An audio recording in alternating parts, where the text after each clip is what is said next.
السلام عليكم اخواني اخواتي، كي دايرين؟ لاباس عليكم؟ كنتمنى ان شاء الله لقاكم هاد لا فيديو في احسن الاحوال، تكون ان شاء الله بصحه جيده. فاليوم غنشارك معكم هاد العصير هذا اللي كيجي صراحه لذيذ بزاف وكيجي زوين، وكنتمنى انكم تجربوه وتردوا عليه وتقولوا لي اشنو كاين. ما تنسونيش اخواني اخواتي من التعليقات ديالكم واللايك ديالكم.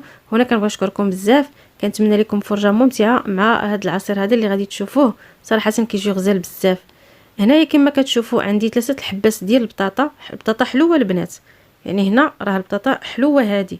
هنايا غادي نقشرها كامله، وهنا من بعد غادي نغسلها يعني مزيان.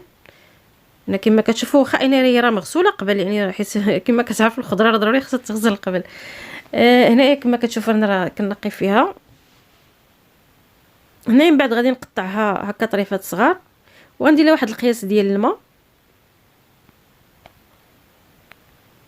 يعني هكا كما كتشوفوا بهذا الشكل هذا. هنا غناخذ واحد الجعويدات صغيورين ديال القرفه، يعني ما غاديش ندير هكا غير جوج صغار اللي درت صافي. هنا غادي نردها هكا، غادي طيب لي هذيك البطاطا وغنخلي فيها هذاك الماء.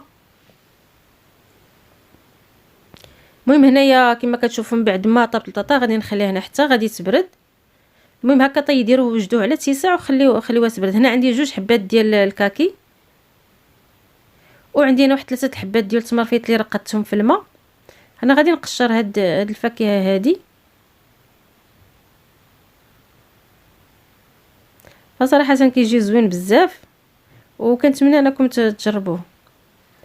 هنايا ما تنسونيش اخواني اخواتي من التعليقات ديالكم واللايك ديالكم، وخصوصا ان هاد الفاكهه هذه يعني هذا هو الموسم ديالها، يعني هاد الوقيته هذه راه موجوده. هنا في الخلاط غادي ندير هذيك البطاطا اللي بردات ليا هي وداك الماء ديالها، يعني ما عصرتش من هذاك الماء. غنزيد لها هاد الفاكهه هذه ديال الكاكي، وانا غنزيد دوك 3 الحبات. هنا حتى ما درت غير 3 الحبات صافي، اللي فزكتهم هكا خليتهم مرقدين في الماء صافي. من بعد هنا غادي نطحنو مزيان. انا راه ما درت فيه لا سكر لا حتى شي حاجه، يعني حدي دوك الحبات التمر، وهو اصلا راه حلوه ديك الفاكهه هي راه حلوه، ومع البطاطا هي راه حلوه، راه كيجي واحد المذاق صراحه تيجي واعر زوين بزاف، وكيجي العصير خاطر. وهنا غادي نزيد ليه الماء لانه ثقيل بزاف. انا غادي نضيف ليه واحد شويه الماء.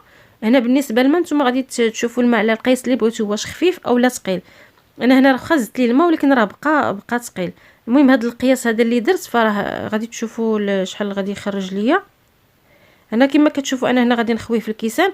المهم هذا القياس هذا خرج لي 3 الكيسان بحال هادو عامرين. المهم واحد شويه مازال.